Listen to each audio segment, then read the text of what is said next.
40 mètres les gars. Le quiz. 40 mètres les gars. Le quiz. Seul ou à plusieurs, à la maison, pendant l'apéro, sur la route du travail ou en direction des vacances, c'est 40 mètres les gars. Le quiz. 40 mètres les gars. Le quiz. 2 semaines de suite. Ça faisait On longtemps. enchaîne les gars. À savoir que la semaine prochaine, il n'y en aura pas. Ah bon ? Ouais, bah je suis pas là. Ah oui, monsieur est à Londres. 40 mètres les gars. Le quiz. Bonjour Christophe Ajus. Bonjour Charlie Weber, bonjour à toutes et à tous et bienvenue dans votre podcast préféré, c'est 40 mètres les gars. Le quiz. Merci de nous rejoindre, des infos utiles et inutiles, des questions, des réponses, c'est bien ce podcast dont on va cesser de dire le nom. Et on a un joker cette semaine. Oui, on a travaillé à peu près il y a 30 secondes. Je vous demande de vous arrêter. Je vous demande de vous arrêter. Voilà, votre meilleure interprétation d'Edouard, Ouais, Balladur bien bien sûr. Je vous demande de vous arrêter. J'adore. Ça commence bien, j'aime beaucoup. Et vous pouvez jouer votre joker à tout moment avant l'énoncé d'une question pour doubler vos points sur Bien la sûr. question suivante. Il y a la question twist aussi. Accompagné de ces hurlements, vous réagissez ainsi que vous soyez seul ou à plusieurs. La question twist, c'est vous qui décidez. Plus 1, plus 2, plus 3, plus 4, plus 5. Oh. The rhythm. Plus The 1, rhythm. plus 2, plus 3, plus The 4, rhythm. plus 5. Pas mal, j'aime bien. On aurait pu garder ça en joker. La prochaine fois, peut-être, dans 2 semaines. Le thème aujourd'hui, Culture G. culture Oui. générale. Oui. Oh, c'est vrai. Comme le bac. Général, comme le bac. Non, général. Ah, pardon. On va commencer avec une petite douceur, Christophe. Ça va être très choupouni. Très choupinou même. Wow. Est-ce que vous connaissez le choupisson ? Non. Eh ben oui, eh bien c'est le nom qu'on donne à un bébé. Ah bon ? Le bébé d'un animal, C'est lui vrai. aussi assez cute. Quel est cet animal ? Le choupisson. C'est mignon, non ? Jamais entendu parler de ce choupisson. C'est la première fois que j'en ai entendu parler, c'est cette semaine. Donc allez, hop, j'en parle dans 40 mètres, les gars. Le quiz. Ça faisait longtemps. Oh, le choupisson. Vous en avez croisé J'en ai déjà Dans les croisé. champs Oui, bah dans mon de, jardin de même. votre papa? Mais Dans vous mon n'avez pas de jardin, vous habitez dans un appartement au dernier étage sans ascenseur. C'est vrai que c'est très drôle. Quand il vient, en plus, Christophe Ajus, il se dit, je vais monter cet escalier en courant. Moi, je le fais plus trop là. C'est vrai, vous êtes un peu calmé. Alors. Bon, le choupisson, eh bien c'est un bébé hérisson. Oh. Le choupisson est l'autre nom du bébé hérisson, que l'on appelle aussi hérissonneau. D'accord, ouais, Voilà. c'est plus joli, choupisson. Bah oui, du point de vue de la science, ce mot a été largement adopté depuis sa création par le scientifique Pierre Kerner. Mais, attention, hein, certains scientifiques ne sont pas d'accord. Ouais. Quand on leur dit choupisson, ils disent Non. Un choupisson. Un choupisson. non. Alors bon, on dit bien que la femelle du hérisson est la hérissonne. Les débats font rage quant au terme à adopter pour désigner le bébé hérisson. Les puristes prétendront sans aucun doute que le mot hérissonneau est plus adapté puisque l'on dit un lionneau, un éléphanteau, mais un lionceau, pardon. Ouais, j'allais dire, où est-ce qu'on dit un lionneau? À Lyon peut-être. Les Lyonnais. Mais dans le même temps, le petit de la poule et du coq est bien le poussin. Hein, voilà. Le petit de la biche et du cerf, le faon. De même qu'il est le nom du petit du chevreuil et de la chevrette. Vous saviez ça ? Non. Bah moi non plus. La femme du chevreuil, c'est la chevrette? Je sais pas. Je pense que c'est peut-être une vanne de la personne qui a écrit ça. Aïe. On va vérifier. Bougez pas, on vérifie. Faites une petite musique. Dum dim dim dum dim dum dim dum dim dum dum dim boum.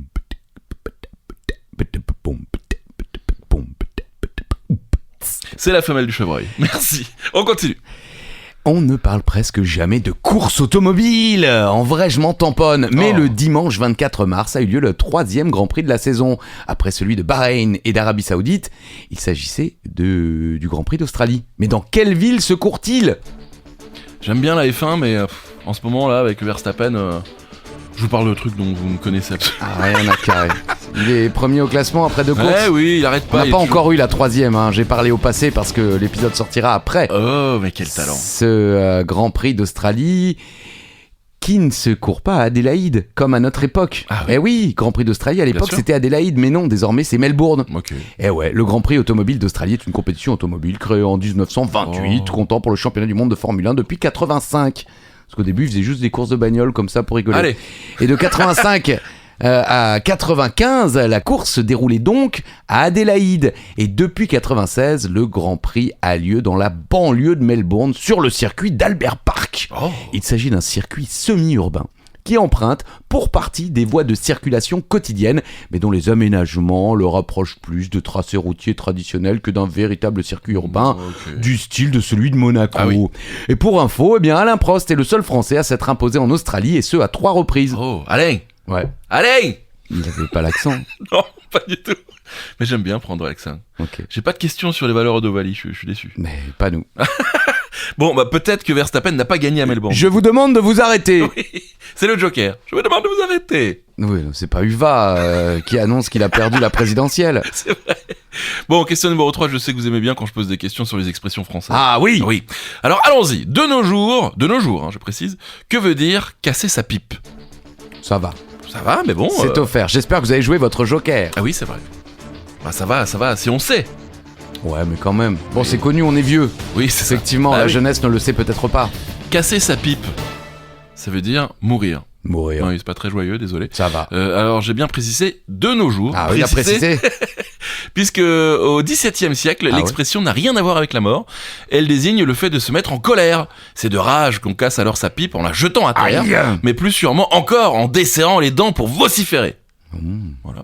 Mais l'expression change de sens au XIXe siècle, au moment de la guerre napoléonienne. Des guerres napoléoniennes. Oui, c'est vrai. Il y en a eu Merci. plusieurs. Merci de préciser. D'ailleurs, on en reparlera. Oh, Eh ouais. teasing, magnifique. Lors des opérations, les chirurgiens militaires autorisent les blessés à fumer, dans leur pipe du coup, un mélange de tabac et d'opium. Wow, wow, wow. Eh les gars, tranquille. Qui les plonge dans un semi-sommeil. Ouais. C'est l'ancêtre des anesthésiques. Mhm. Merci. Ah pour ouais, cette belle merci précision. l'opium. Lorsque le patient décède, il n'est pas rare que sa pipe se brise en tombant au sol, Ah, d'où d'accord. l'expression casser sa pipe. Ok, Voilà. merci Ouais, Charlie plaisir. Weber. Avec Des infos plaisir. utiles et inutiles, mais des infos quand même. Oui. La Kings World Cup, ça vous dit quelque chose? J'en ai entendu parler. Bah oui, c'est moi qui vous en ai parlé. Oui, c'est vrai. Si vous squattez les réseaux, vous avez forcément vu l'annonce d'Amine Mathué, un grand fan de catch dans l'éternel, avec le featuring de Neymar. La scène est assez amusante, ils se Oui. retrouvent dans une salle d'attente tous les deux et Amine essaye de prendre une photo discrètement, mais Neymar le voit. Ah, mais... Pouvez-vous nous dire quelle légende du football est le président de cette compétition? Un petit indice, hein, c'est ancien joueur du Paris Saint-Germain et également du Milan AC. C'est pas Georges Weah. Ouais, j'en cherchais. Il y avait Georges Weah, il y avait qui encore Il y en a eu plein et j'ai donné que 2 clubs parce que c'était Oui. de tête. Oui, sinon il y a le Barcelone, Il a joué au Barça? bien sûr, Ah bon. bien sûr. C'est Zlatan. Le Zlat. Zlatan Ibrahimovic est donc le président de cette compétition. Alors, c'est une Coupe du Monde de foot à 7 contre 7 qui se tiendra du 26 au 9 juin 2024 au Mexique.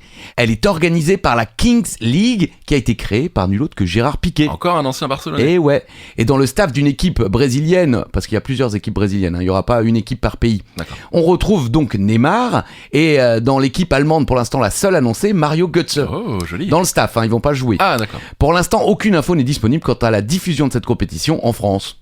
Super. Voilà, moi, je voulais quand même préciser pour ceux qui se demandaient est-ce qu'on pourra le regarder, quoi. C'est dommage, ça a l'air sympa. J'ai entendu que Jérôme Roten a déjà un peu cassé du sucre sur le dos d'Amine Mathieu. Vous avez entendu? Oui, et Amine Mathieu lui a répondu Ah ouais de manière très digne. Ok. Il lui a dit oui, bah c'est bien de dire oui, qu'est-ce qu'il a fait ce gars avant. C'est vrai que Jérôme Roten a eu une belle carrière, mais quand Jérôme Roten critique Neymar Ouais. ou je ne sais quel autre grand joueur, est-ce qu'ils vont dire ouais mais c'est qui Jérôme Roten? Parce qu'effectivement, comparé à eux, sa carrière est ridicule. Ok. Drop de mic. C'est ce qu'on Voilà. appelle. Voilà, c'est ça. Mais bravo Amine, et ça a l'air ça a l'air Ouais, ça a l'air cool. très excitant parce qu'évidemment il y a des moyens et puis c'est fait à la manière jeune un petit Bien peu sûr. cette Kings Cup. Ça va être sympa à suivre. J'ai hâte de voir ça, mais pas en France du coup. Ah, pour l'instant on ne sait pas, ça vient d'être annoncé, il y a que 3 équipes annoncées, Bon, ok, du d'accord. calme. C'est bon, c'est bon. Question 5, il est quelle heure quand on enregistre? 11h50, l'heure de l'apéro. Allez, c'est l'heure de l'apéro, c'est l'heure de l'apéro, direction le bistrot. Justement pour peut-être une Perlembourg. Non. D'accord. D'ailleurs, en parlant de Perlembourg, j'ai un petit clin d'œil de la part de Florian, papa de Gabriel, vous vous souvenez? Il voulait pas de Ah oui. Perlembourg le petit. Bah il a grandi et désormais maintenant il dit ça. Une pabord, Bon, il dit une Perlembourg mais il arrive pas. Ah oui, une d'accord. Une Pimbourg. Ah, moi j'entends une pabord, une pabord. Ça Non. existe Non. Bah non, mais Ouais, je sais pas. Bon, petit clin d'œil, merci à Florian et à Gabriel. Merci. Bon, parlons bar, parlons bistrot. On va faire simple. Quel est le nom du bistrot le plus donné en France? ça c'est bien ça. C'est bien, ça vous plaît? Ah ouais. Vous en avez forcément un pas loin de chez vous. Ah oui, c'est sûr, on en a tous vu hein. Clairement, bah c'est le nom de bistrot le plus donné.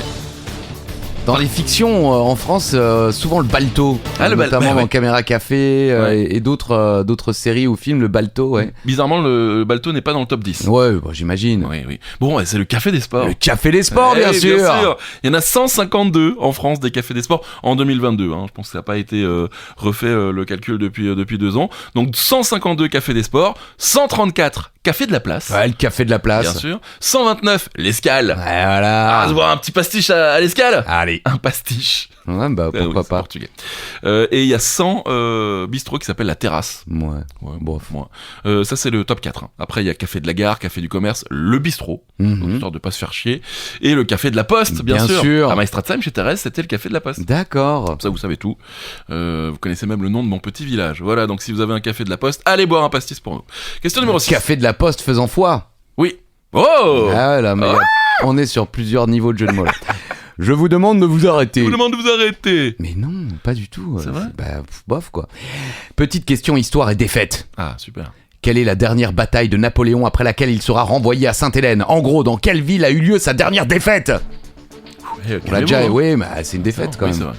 Et il y a une petite anecdote pas amusante, Ah, super. mais elle est cool quand même. Des anecdotes amusantes, mais Non. aussi pas amusantes. C'est 40 mètres, les gars. Le quiz. Je trouve que ça va bien avec eux. Je vous demande de vous arrêter. Waterloo, bien sûr, la bataille de Waterloo qui s'est déroulée le 18 juin 1815 en Belgique, à 20 km au sud de Bruxelles, dans l'actuelle province de Brabant-Wallon. Ok. Du Brabant-Wallon. Je Pardon. ne connais pas la province. Du Brabant, on va au Wallon. C'est Brabant, bah oui, Ah oui, pardon, oh. pardon, ami belge.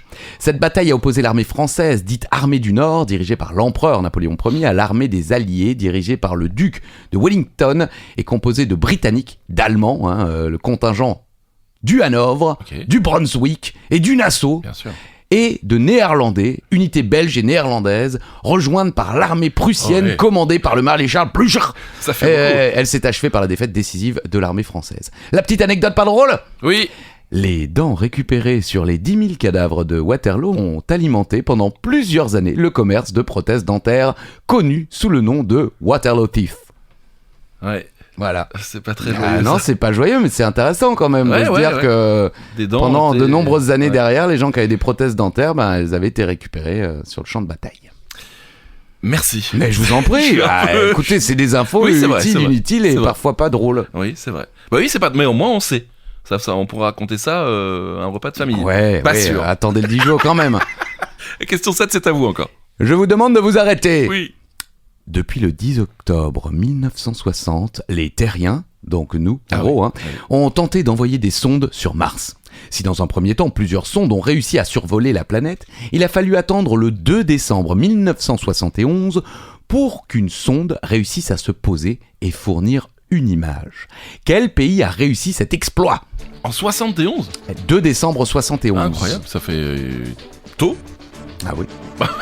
Merci. Ce que je veux dire, c'est que ça fait longtemps. Ah ouais, ça fait longtemps. Incroyable. Joli. Et ce ne sont pas les Américains. Non, Voilà. un indice. Oui, bon, sur la Et fin. le pays n'existe plus. En plus, ouais. Oui, bah, c'est l'Union soviétique. Oui. Bon, si vous avez répondu la Russie, Oui. on vous donne le point. Évidemment, on est gentil, on est comme ça, et puis on est surtout pas avec vous, donc faites comme vous voulez. C'est ça. Partie le 28 mai 71, donc elle a quand même pas mal voyagé. L'atterrisseur de Mars 3. Parce que y en avait eu 2 avant. Et donc la première sonde a se posé sur la planète rouge. L'atterrisseur de Mars 3 est le premier engin de fabrication humaine à avoir réussi à se poser en douceur sur Mars. Parce que les autres se sont peut-être posés, mais Ouais. pas en douceur, donc ça a pété. Cependant, 20 secondes seulement après avoir déployé ses instruments, il est victime d'une panne, lui donnant juste le temps de transmettre une image sombre et floue de la planète et l'empêchant ainsi de fournir des informations scientifiques. Mais une image a suffi quand même. pour dire que c'est la première sonde à avoir fonctionné sur le sol martien. Incroyable. Et pour info, la dernière mission en date est américaine et a permis de poser un rover le 23 février 2021 sur Mars. Depuis, il y a énormément Ouais. de sondes qui se sont posées, qui tournent autour de la planète. Je trouve plus le terme scientifique quand on tourne autour. Qui sont satellites. Ouais, si vous on- voulez, ouais, c'est pas le mot que je cherchais, mais effectivement. Ça marche. Mais la dernière en date, donc c'est un rover, ou un range, rover, très sensiblement. Je sais pas s'il Ouais, elle est y bien, elle est a bien. toutes les options. On la valide, on la valide. Depuis le 23 février 2021. Et les images sont assez folles d'ailleurs. Celles-là, elles sont parfaites. Ah oui Ah ouais, on les retrouve sur internet en 4K. Ah oui, on voit un renard qui passe. Ouais, c'est ça, exactement. On voit Trump en train de jouer au golf. Non, c'est pas vrai. Non, Cela était moins bien. Je vous demande de vous arrêter. Ok, j'arrête. Question numéro 8. C'est la question Oui. twist. 1, 2, 3, je sais plus les Ah oui, mamas. c'était bien 4, pourtant. 5, 6, I miss you. 7, 8, 9, I get enough. 10, 11, 12. We got the blues. Bon, on va monter cette tournée. Vous n'aurez jamais de cadeau, mais on va monter une tournée. Ouais. Question record, Christophe, je sais que vous aimez bien. C'est tombé il y a quelques jours. C'était le 17 mars dernier, du côté de Saint-Étienne. Vous en avez peut-être entendu parler. C'était un Non. record gastronomique d'une Ah, spécialité. vous adorez ça. Oui, d'une spécialité suisse, mais aussi un peu française. Quel est ce record, mais surtout, quelle est cette spécialité? Voilà, vous avez 2 chances de réponse. Oui, c'est le plus grand quoi ou la plus grande quoi. Voilà, c'est ça. Merci. Ouais, Bon, on a une équipe. ouais. J'aurais bien aimé participer parce que j'en ai pas mangé une seule de tout l'hiver. C'est vrai. Non, pas une seule, vous vous rendez compte? Ah mince. C'est triste, hein? Je crois que j'en ai mangé qu'une moi aussi. Ah bah c'est bien déjà, c'est une de plus Mais que ouais, moi. on a mangé. Moi j'ai mangé de la paella. Qui revient à la mode. C'est vrai. C'est le record de la plus grande raclette au monde. Ça a été battu à Saint-Étienne. Ok. Plus de 2200 personnes ont participé à une raclette géante à Saint-Étienne avec 620 kilos de fromage. Bon, Pas mal. ça va. Ouais, ça va. Pour 2000 personnes, C'est vrai en plus. ouais, c'est Ouais. pas. 350 kilos de charcuterie et 1 tonne de pommes de terre, un nouveau record mondial. Cet événement a été organisé par l'humoriste Jason Chicandier. Ah oui. Ou Jason Chicandier, je pense que c'est plus Jason Chicandier bien sûr. Oui, voilà. l'alcoolique. Oui, c'est... je crois Bah, qu'il a dû il- arrêter. Il a dû arrêter. Ah c'est vrai, Ouais, il a eu boit des gros plus. problèmes de santé. Ah bah c'est normal. Bon, peut-être qu'il a recommencé, mais en tout cas, il a arrêté un moment. Et son complice Matou. Bon, on connaît plus Chicandier que Matou, mais ils font des sketchs ensemble. Tous deux visant un nouveau record l'an prochain, réunir 5000 convives, soit le double de participants. Alors, la raclette, La raclette. plat originaire du canton du Valais, Ouais. en Suisse, Bien eh oui, sûr. est obtenu en raclant du raclette fondu en surface par la proximité d'une source de chaleur qui peut être un four spécifique, des braises ou simplement le feu de bois. Mmh. C'est beau d'expliquer la raclette quand même. Le fromage se mange accompagné de pommes de terre. Non. En robe des... Non, vous mangez pas Ah, de je mange pas de pommes de terre, Ah ouais c'est gâché. Moi, je mange que du fromage et de la charcute. Même pas un peu de... Et alors- aussi, je rajoute des champignons, parfois des oignons ou D'accord. de l'ail, des choses comme ça. Mais absolument aucune pomme de terre ne rentrera dans ma bouche lors d'une raclette. Pardon, j'ai très peur. Comment vous faites alors? Est-ce que vous mettez juste le fromage? Ou est-ce que vous Non, mettez... non, je mets le fromage, la charcuterie dans le caclon. Oui, mais Après, dans quel sens? La charcuterie en bas ça et dépend, le fromage parfois au-dessus, parfois en Ah dessous. Oui, dites-nous en commentaire Ah comment oui. vous faites. Et puis effectivement, dans les restos avec la vraie Ouais, raclette, ouais, c'est ça. là effectivement, on n'a ça. pas le choix. Non, parce qu'il y en a beaucoup qui disent non, mais le petit caclon c'est juste pour mettre le fromage. Bien sûr. Alors moi je le blinde, le truc qui passe Ah oui, à oui, peine. moi, entre. la charcute flambe sur le truc chaud là. Exactement. Bon, dites-nous vraiment, est-ce que c'est juste fromage ou avec la charcute dans le petit caclon? Question numéro 9. Petite question géo. L'île de North Sentinel, ça vous dit quelque chose? Non. Pourtant, elle est considérée par beaucoup comme l'île la plus dangereuse et la plus préservée au monde. La raison est simple. Ses habitants attaquent et tuent tous ceux qui souhaitent s'y rendre. Bah voilà. Ok. À votre avis, à quel pays appartient ce territoire? Et sachez que si vous avez la réponse, vous le savez peut-être mieux que les gens qui habitent l'île. Parce Ah que ouais même ne savent pas, je crois, qu'ils sont de ce pays. Ah ouais. Ah oui, bah oui, parce que personne n'y personne va. n'a pu leur dire. Incroyable. D'autant qu'ils parlent une langue qui visiblement pour l'instant personne ne comprend. C'est bien les gars. North Sentinel appartient à l'Inde. Ok. Donc comme je le disais, pour info, si vous avez répondu faux, sachez qu'il est fort probable que les habitants de l'île eux-mêmes ne savent pas qu'ils sont indiens. Génial. L'île de North Sentinel est l'une des îles Andaman dans le golfe du Bengale, océan Indien. Elle se situe à l'ouest de la partie sud de l'île Andaman du Sud et a une superficie de 59,67 km². C'est pas très grand. Officiellement, l'île est administrée par l'Inde depuis 1947 et fait partie du territoire des îles Andaman et Nicobar. Bon. Sa population présente depuis des millénaires, les Sentinelles, est considérée comme une des dernières tribus sur la planète totalement coupée du monde moderne. Incroyable. L'île est défendue par les guerriers Sentinelles qui n'hésitent pas à tuer les intrus avec leurs flèches et leurs lances. Putain, c'est fou. Eh ouais. Elle est considérée comme un territoire souverain sous sa protection par l'Inde, qui en interdit strictement l'approche depuis 1996 par la mise en place d'un cordon de sécurité entourant de plusieurs kilomètres le pourtour de l'île. Ah, c'est incroyable. La dernière tragique histoire en date est celle de John Allen Shaw, missionnaire évangélique américain âgé de 27 ans, qui a été encerclé et tué par les autochtones le 16 novembre 2018 alors qu'il tentait d'interférer directement avec les habitants de l'île. Après une première tentative avortée le 14 novembre, John Shaw a soudoyé des pêcheurs qui l'ont transporté à proximité de l'île North Sentinel. Les mecs ont eu peur, Ah il ouais. a dit c'est bon, j'y vais tout seul, il y est allé en kayak. Ok. canoë. Oui. Et selon les témoins, il a reçu une volée de flèches à peine débarqué sur l'île, mais a continué à marcher. Les pêcheurs ont ensuite vu les tribots nouer une corde autour de son cou et traîner son corps jusque dans la jungle. Le lendemain, les pêcheurs sont revenus aux abords de l'île et ils ont vu son corps sur la plage. Il y a eu plusieurs histoires comme ça dans l'histoire de cette île. Alors il y a eu des rapprochements, il y a eu des documentaristes qui sont allés les voir, qui ont ramené des noix de coco notamment, Ok, ouais. des fruits pour un petit peu entre guillemets les amadouer, n'ont Ouais, pas ouais. forcément été attaqués, mais tous ceux qui ont mis le pied sur l'île, et notamment par exemple des pêcheurs indiens qui, Ok. à cause d'une tempête, Ah ouais, leur ouais, bateau ouais. s'est échoué sur l'île, et ben ils ont été tués par les habitants. Incroyable, quoi. Et la plupart des documentaires sur l'île que Ouais. vous pouvez voir donnent raison à ces habitants parce que toutes les îles aux alentours ont été colonisées et les habitants originaux de l'île Ouais. ont tous péri à cause des maladies notamment Ah oui, bah oui, oui. et oui. des changements drastiques de mode de vie. Alors que Incroyable. eux effectivement bah, ils tiennent le coup. C'est fou, ça. Mais on ne sait pas combien ils sont. Il y a des drones qui passent au-dessus, Ah ouais. on les voit menaçant Ils les sont drones tirés. avec, Ah ouais. avec des flèches et tout. Ouais, je vais aller regarder ça. North Sentinel. Exactement. Ouais, ouais, ça a l'air assez... Moi, je trouve ça génial encore qu'il y a encore des Ah oui, bon. endroits qui n'ont pas été croqués par 40 mètres les gars. Ils nous écoutent pas, par exemple. Je pense non, pas. je ne pense pas. Le quiz. Merci. Question numéro 10, question voiture. Faisons simple, efficace. Que veut dire l'acronyme Fiat Wow. de la marque du même nom? Au purée. Pas facile, mais... Ah non, pas facile du tout. Je me suis même jamais posé la question. Et voilà, Fiat. Bon, c'est italien. Le I, c'est Italie, je vous le dis. D'accord. Voilà, indice. Le reste, vous prenez ce que vous voulez. Enfin, vous prenez ce que vous voulez, vous donnez surtout ce que vous voulez, ce que vous pouvez. Alors, C'est Fabbrica Italiana Automobile Torino. Torino. Ou en français, Société Automobile Italienne de Turin. Classe. Ouais, voilà, comme ça, vous savez tout. Mais Fiat. ouais, ça c'est beaucoup plus intéressant que mes 10 000 dents à retrouver Ah à non, vous êtes Waterloo. fous, Alors. l'histoire est folle quand même. Bon, alors la Société Automobile Italienne de Turin est un constructeur automobile italien, bien Oui. sûr, dont le siège social est situé dans l'usine de Mirafiori à Turin. Turin, oui, c'est bien fait, bravo. Depuis 2021, le constructeur fait partie du groupe Stellantis à la suite de la fusion de Fiat Chrysler Automobile avec PSA Peugeot Citroën. Ah. Ça fait beaucoup de marques de bagnoles quand même.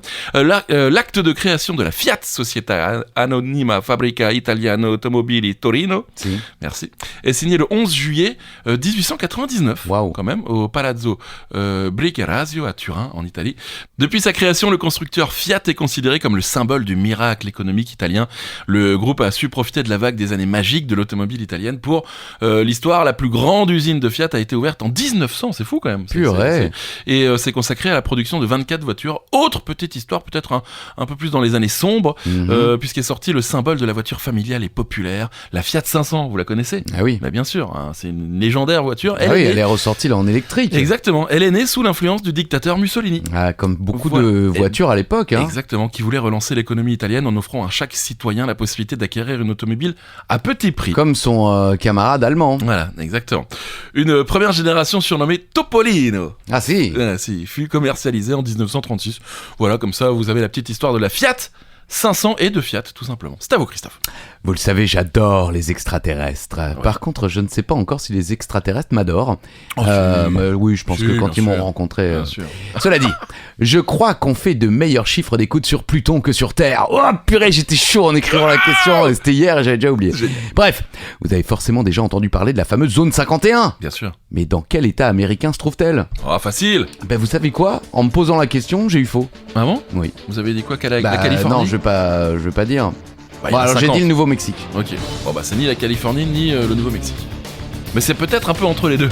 Ah oui? Bah, je pense que c'est le cas. Le Nevada. Bah oui. La zone 51 est une aire géographique du Nevada aux États-Unis, également appelée, alors je ne savais pas, Dreamland, Ok. Watertown, The Ranch, Paradise Ranch, Quand The même. Farm, Oh. The Box, Groom Lake, Zone 51A, Neverland ou encore The Dictatorial for Development Plans Area. Ça va, les gars, les surnoms, quoi? Ah ouais, c'est du calme quoi. Calmez-vous, là. Où se trouve une base militaire dite secrète, bon, c'est un peu foiré, Ouais. où sont testés entre autres des appareils expérimentaux. Elle est mentionnée pour la première fois dans les documents officiels américains rendus publics en août 2013 quand même. Hein. Ouais. On en parle depuis bien longtemps avant, Mhm. mais des documents déclassifiés aux États-Unis, parce que vous savez qu'au bout d'un certain temps, les Ouais, documents secrets C'est défense ne le sont plus, qui décrivent donc les essais secrets de l'avion Lockheed U-21. Qui était un avion, je crois que c'est l'avion tout plat, vous savez, Ah très oui, discret. ouais, Et d'accord. d'ailleurs, c'est au moment de ces essais que la plupart des descriptions d'OVNI ont été faites dans la zone. Donc, en tout cas, c'est comme ça que l'armée explique la vue de ces objets volants non identifiés. Depuis 1989, la zone 51 est aussi liée aux théories d'OVNI, voilà, à la suite de nombreuses histoires et légendes qui entourent ce site.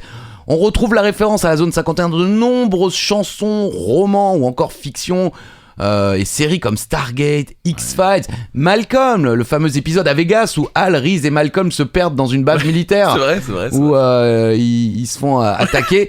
Mais aussi dans les Simpsons, et Lisa s'y perd et on voit une carte où il y a écrit « You are here, we're not ». Ok. Vous êtes ici, mais pas nous. Voilà. C'est drôle, ils sont toujours très drôles les Simpsons. C'est magnifique. La zone 51, bien sûr. Un petit clin d'œil aux Elohim qui sont avec nous. Elohim. Allez voir Raël. Oui, enfin pas personnellement, hein, oui, non. documentaire. Gardez vos distances, mais regardez le documentaire. Question numéro 12, attention, question sexe, Christophe. Voilà, baissez le son si vous écoutez en famille. Enfin, c'est presque une question mode vestimentaire, donc comme vous voulez, quel vêtement porté pendant l'acte sexuel aiderait, selon une étude, les femmes à avoir plus facilement des orgasmes? Alors, faut que ce soit la femme qui le porte ou l'homme? Oui, la femme. Un indice, donc, c'est un vêtement que nous portons aussi tous. Voilà, et toutes. Enfin, en fait, tous. Et tout, c'est ça. J'ai voulu poser la question pour les deux sexes, mais j'ai trouvé que des infos sur l'orgasme féminin. Ah oui, parce que ça c'est une intrigue. Peut-être. L'orgasme masculin, bon, il n'y a pas franchement besoin d'aide, hein. Ce serait bien d'ailleurs. Et voilà, vous voyez, c'est fait. Bon, en tout cas, ce vêtement, c'est les chaussettes. Waouh. Ouais, tout le monde dit les chaussettes. Et bah pourtant, selon une étude réalisée par Gert Oldstage, je sais pas, chercheur à l'université de Groningen aux Pays-Bas, c'est plus Oldstage, je pense, et publié par la BBC, elle apporte en fait ces chaussettes une chaleur bienvenue qui nous permet de nous détendre et donc de nous placer dans un meilleur état d'esprit pour prendre du plaisir.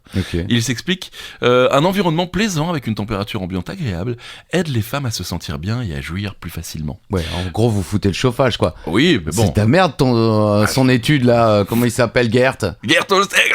Une théorie testée et approuvée pendant l'étude, quand même, puisque 80% des femmes qui portaient des chaussettes pour faire l'amour avaient des orgasmes à tous les coups. Oh, purée. Voilà.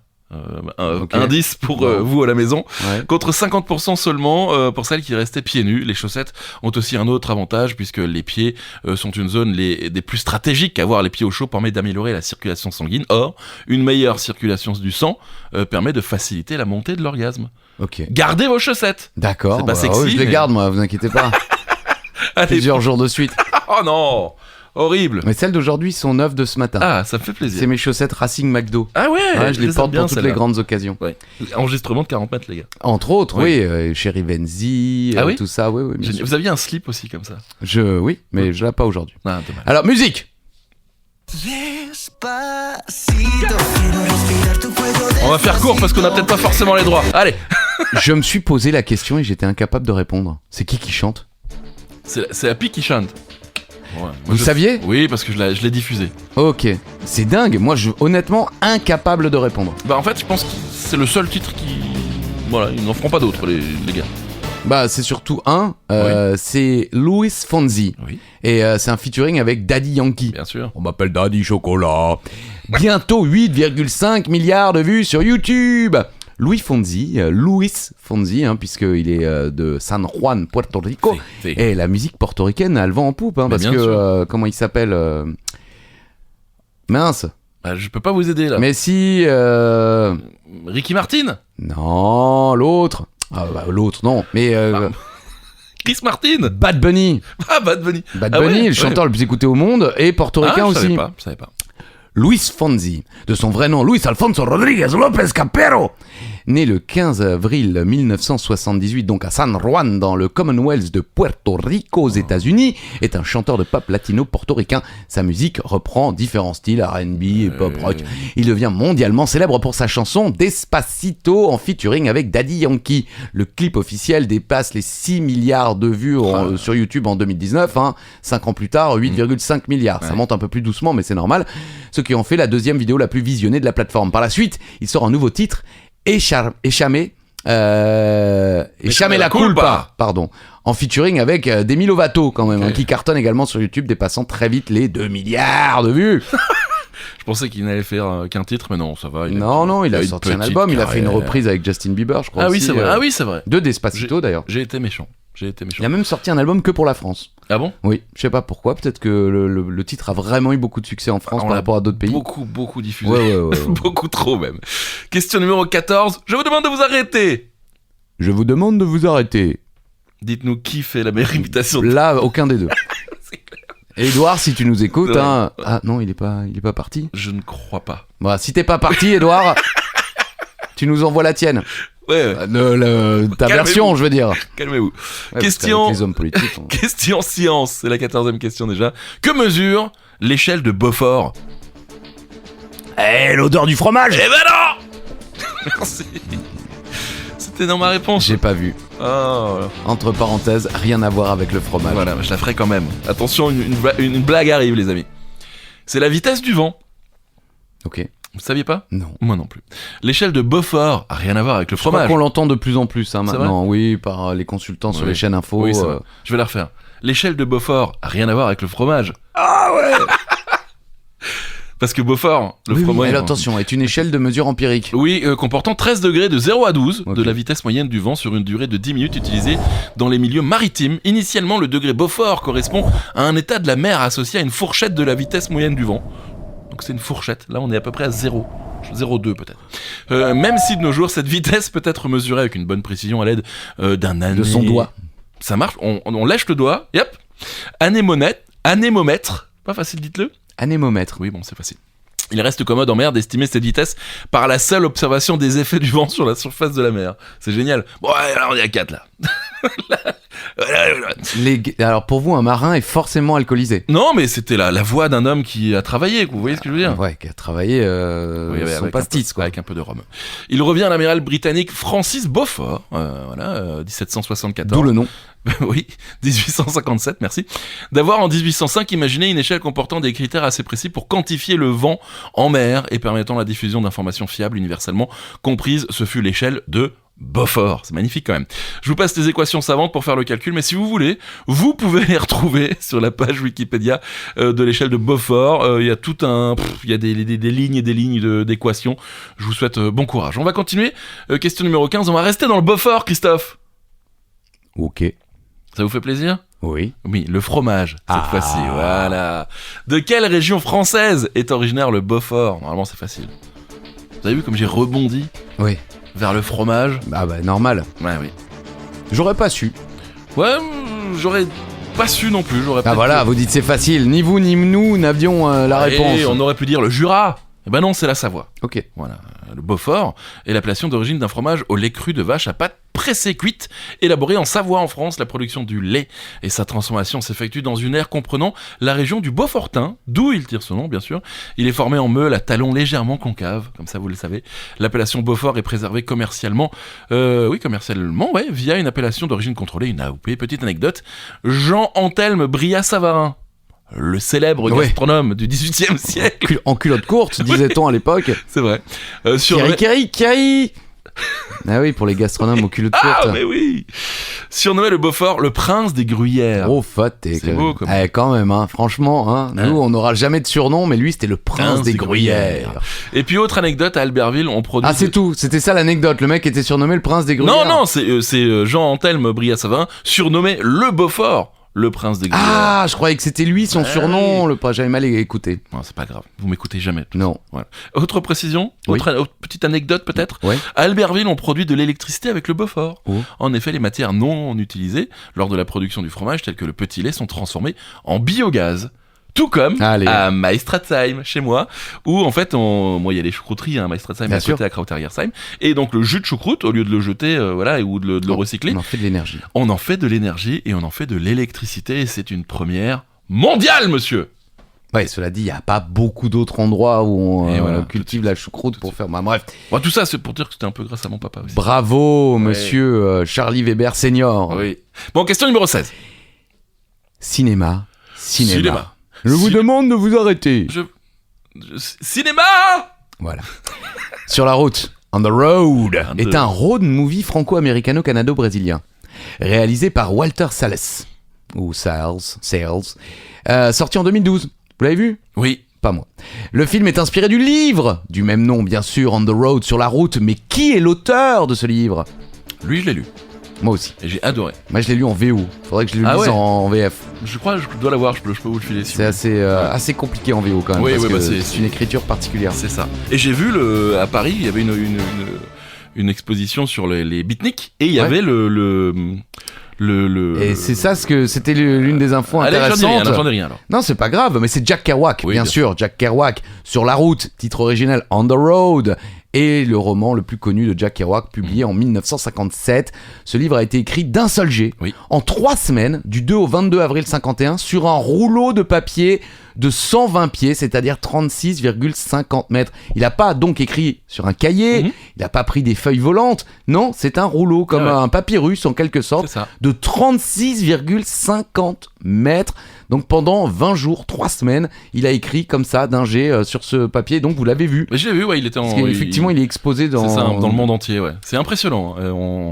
On se dit qu'il a écrit ça d'une traite, quoi. C'est fou. Bah oui, dans C'est de longues sessions de prose spontanée et enfiévrée, il crée ainsi un style d'écriture totalement personnel, en partie inspiré par son amour du mouvement jazz bebop, de ses fulgurances et de ses improvisations. Jean-Louis Kerouac, ou Jean-Louis Lebris de Kerouac, dit Jack Kerouac quand même, c'était ça son vrai nom, Ouais. né le 12 mars 1922 à Lowell dans le Massachusetts, est mort le 21 octobre 1969 à Saint-Pétersbourg en Floride, est un écrivain et poète américain. Et évidemment, le genre cinématographique du road movie moderne est directement né de ce roman Sur la route, On the Road de Jack Kerouac. Ah, la classe. J'adore ce livre. Et c'est pas facile même en français, hein. Ça part un peu. Ah oui, parce qu'évidemment, oui. c'est écrit d'un jet. Et puis oui, c'est les élucubrations d'un gars qui se promène aux États-Unis. Puis en C'est plus, si vous n'avez pas, ce que je n'avais pas à l'époque, les références. Oui. Parce que il parle, je crois, de Burroughs, son pote auteur également, mais il donne des pseudonymes. Sa maman dans le livre qui lui parle est en fait sa tante. Enfin voilà, enfin plutôt la tante dans le livre est en réalité sa maman Ouais. dans la vraie vie. Et il y a plein de trucs comme ça, même des mots. Il décrit des personnes de la rue par des mots qu'on n'utilise plus aujourd'hui, C'est ça. donc c'est très compliqué parfois à lire, en tout cas en anglais, mais visiblement en français aussi. Le film est pas mal, mais vu que c'est compliqué de retranscrire ça Ah oui. en images, c'est pas mal, mais c'est pas le meilleur film du monde. Mais le livre est très bien. Question numéro 17. C'est à vous. Ah oui. Je vous demande de vous arrêter. Arrêtez. Une petite question capitale, ça faisait longtemps. Oh oui. Et pour une fois, je change. Oh. De quel pays la ville de Bratislava est-elle la capitale? Ah ouais, c'est vrai que dans ce sens-là, c'est pas mal aussi. Ah ouais. Parce qu'on a souvent, bien sûr, j'ai pas d'exemple. L'Uruguay et Montevideo. Bien sûr, mais Montevideo, c'est où? C'est en Uruguay. Oui, c'est vrai. Mais là, c'est ni Montevideo ni l'Uruguay, c'est Bratislava et c'est la Slovaquie. Oui. Bratislava est la principale ville et la capitale de la Slovaquie, située dans le sud-ouest du pays, à proximité des frontières avec l'Autriche, la Hongrie et la Tchéquie d'une part, et de la capitale autrichienne Vienne d'autre part, traversée par le Danube. Elle abrite 475 503 habitants en 2020, mais 666 000 environ, selon les données des opérateurs de téléphonie mobile. Putain, les mecs, il y a quand même quasi 200 000 personnes ouais. qui ont dit « Moi, je réponds pas à vos conneries là ». Recensement, non. Par contre, je vais prendre un forfait 150 gigas. L'extrémité occidentale des Carpates se trouve sur le territoire de la ville. Malais Carpathie, petite Carpate. Bon. J'avais pas d'infos amusantes, mais la ville n'est jumelée avec aucune ville française. Super. Mêlée avec Portland et Cleveland aux USA, Brême et Ulm en Allemagne ou encore Parme en Italie. Et pas en France. Non, aucune ville française n'en n'est veut jumelée pas. avec Bratislava. Eh ben, dommage. Bah ouais. Ça a l'air joli en tout cas. On y va? Oui. Ben, à bientôt. C'était Ok. 40. Le Allez. quiz. Question numéro 18 déjà. Je vous demande de vous arrêter. Je vous demande de vous arrêter. Ah, là, vous c'était le- Homer Simpson qui reprend Balladur. Côtelette de peur. Ouh, côtelette de porc. Ah, vous le faites vraiment bien. Mais c'est le seul truc que je tiens. Allez. Je vous demande de vous arrêter. Ouais. Pas du tout, pas du tout. Un peu de culture. Oui, un peu de culture maintenant. Comment appelle-t-on les livres imprimés en Occident avant 1500? Ces livres ont un nom, lequel? Ah, Vous connaissez, je suis certain, vous connaissez le terme, non. mais... Ah ouais? Ah non, j'ai jamais Ah, ok. lu ce terme. Ni lu, ni entendu, ni vu. Ah ok. Bon, bah écoutez. Bon, bah c'est imprimé en Occident avant 1500. Ces livres sont des incunables. Vous n'avez jamais entendu ça? Ah non. Ok. Le mot incunable provient du mot latin incunabula. incunabula. Ouais, Voilà, qui signifie l'ange ou berceau. d'accord. Voilà. Un incunable est par convention un livre imprimé en Europe avant le 1er janvier 1501, Ok. 1501 si vous préférez. Cette définition précisée apparaît pour la première fois dans un catalogue de vente publié en 1688. Bon, ça on s'en fout un peu. Mais certains supposent qu'elle pourrait remonter à l'époque de Mallinckrodt. Ça aussi, on s'en fout un petit peu. Ça veut dire qu'on ne sait pas de quoi du tout il s'agit. Il y a un lien, hein. Il y a une note Oui. Wikipédia, mais on n'en saura pas plus. On distingue les incunables xylographiques de ceux ici de presse à imprimer à caractère mobile. Ok. Voilà. Les incunables sont répertoriés dans des bases de données internationales qui recensent plus de 30 000 exemplaires d'incunables. La bibliothèque d'incunables de British Library possède plus de 10 000 éditions réparties en 12 500 copies, représentant 37% des éditions connues. Ok. Vous êtes content de le savoir ? Ouais, ouais. L'appellation est parfois improprement étendue au post-incunable, livre d'aspect comparable mais imprimé ultérieurement, c'est-à-dire jusqu'en 1525 ou en 1530. Donc en gros, si vous avez un livre d'avant 1500 à la Ouais. maison, Non. ce qui doit être assez rare, Clairement, vous avez non. un incunable. J'ai un et, télépoche de 83, mais. vous êtes post-incunable. Ouais, ça c'est clair. Non, voilà, donc avant 1500, c'est les incunables et il y en a quelques-uns un peu dans le. Il y en a par exemple à Célestat en Alsace, Ok. à la bibliothèque. Ah, quand vous pouvez placer l'Alsace, vous. Ah, on y est, les vous gars! allez, hein. Et l'Alsace, les gars! Les Alsaciens! Pardon. Question 19. Oui, Je vous demande de vous arrêter. j'ose plus. Thomas Stolz Harvey est entré dans l'histoire parce qu'il a pratiqué l'autopsie d'un personnage célèbre du XXe siècle et surtout, il a volé son cerveau. Oh. Et ouais. Et de qui s'agit-il? Le personnage, hein. C'est. La personne. Enfin, j'allais dire c'est génial. Non, c'est pas génial, mais Non, c'est c'est incroyable. pas génial. Non, c'est pas génial. Et c'est fou. Mais il s'est servi. Ok. Bon, en plus, c'est niveau cerveau. Ah bah justement, c'est pour Ouais. ça qu'il l'a pris. Bah oui, je sais bien. Albert Einstein. Le 18 avril 1955, Einstein meurt d'une rupture d'anévrisme de l'aorte abdominale. Sa dépouille est transférée dans le service de médecine légale du docteur Thomas Harvey. Sans autorisation, ce dernier prélève son cerveau pour y chercher une trace de son génie. Premier constat, il est petit. 1230 grammes contre 1350 grammes en moyenne chez un homme. Ok. Puis le médecin découpe l'encéphale en près de 240 petits blocs qu'il analyse au microscope. Finalement, il ne publie rien. Plus de nouvelles du célèbre cerveau pendant des années. Incroyable. Et en 1978, un journaliste retrouve la trace de Harvey et déclare « Il a admis qu'il était toujours en possession du cerveau. Il m'a dit que jusqu'ici, il n'avait rien trouvé qui indique la nature physique de ce qui rendait ce cerveau spécial. » La voix du journaliste est une interprétation personnelle. Il est probable qu'il n'avait pas cette voix. Si. Harvey cédera par la suite quelques échantillons de matière grise à la communauté scientifique, dont certains finiront au musée de Philadelphie. Info triste et inutile, juste avant de mourir, le physicien prononcera quelques mots en langue allemande, mais l'infirmière de l'hôpital de Princeton, qui était de garde, ne parlait pas cette langue et ne put donc ni les retranscrire ni les répéter. Oh non. Ça se trouve, le mec nous a sorti la réponse à tout le questionnement de l'univers, mais comme il l'a fait en allemand, l'infirmière n'a pas pu noter, donc Oh on ne non. connaîtra jamais les dernières paroles d'Albert Einstein juste avant qu'il se fasse chourer son cerveau. C'est horrible que ce soit pour les derniers mots et le cerveau. Eh ouais. Le mec, il y a des bouts de cerveau un peu partout, quoi. À Princeton ou je sais pas où, là, à Philadelphie, c'est triste, quoi. Il a fait la source, la source. Source Ouais, de la vie. Voilà. Il accède au sud-ouest. Pardon. Je vous demande de vous arrêter. Je vous demande de vous arrêter. On a eu Dali. Je vous demande de vous arrêter. C'est vrai, oui, mais Dali version Simpson encore une fois. C'est le médecin mexicain, là. Ah oui. Je vous demande de vous arrêter. Ou italien, peut-être. Là, c'était plus l'Italie. Bon, question numéro 20. C'est déjà fini, heureusement.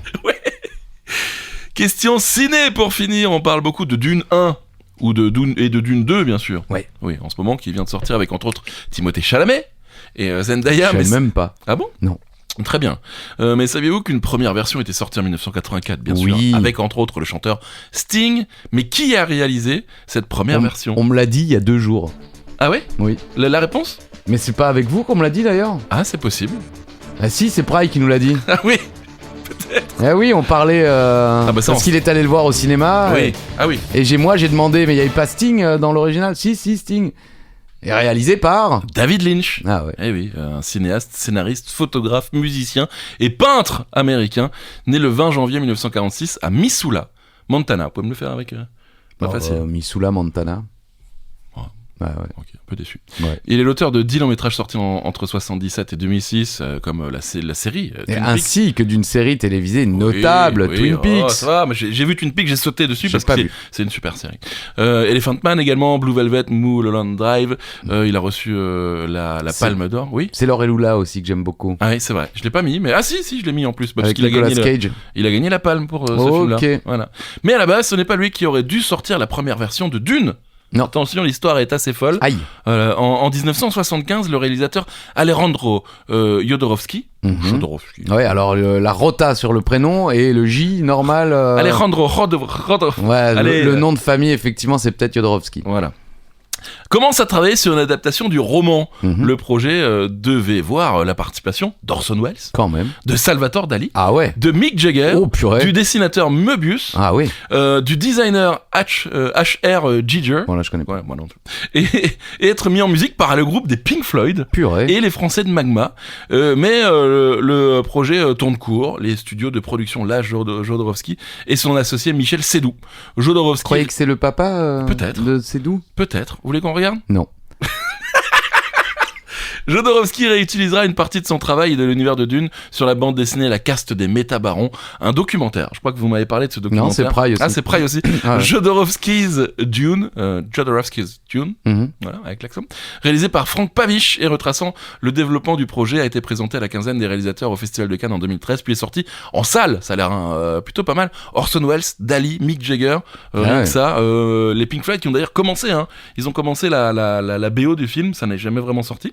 Voilà. Et puis ensuite, eh bien, c'est le réalisateur Ridley Scott et Randolph Wurlitzer. Mhm. Wurlitzer qui ont travaillé un temps sur un script de Dune avant que Scott ne se lance dans l'aventure du film Blade Runner, et il a plutôt bien fait, et c'est donc David Lynch qui a repris tout ça Quelle et histoire. qui a dit c'est bon, je vais faire Dune, les gars. Ah, il faut que vous vendiez votre récit, bon, qui a été copié-collé, Oui, donc clairement. c'est un peu chaud, mais oui, cette série sur Netflix, là, les films qui ont marqué notre vie. Bon, moi, Dune, j'ai jamais vu. Moi, le désert, bof.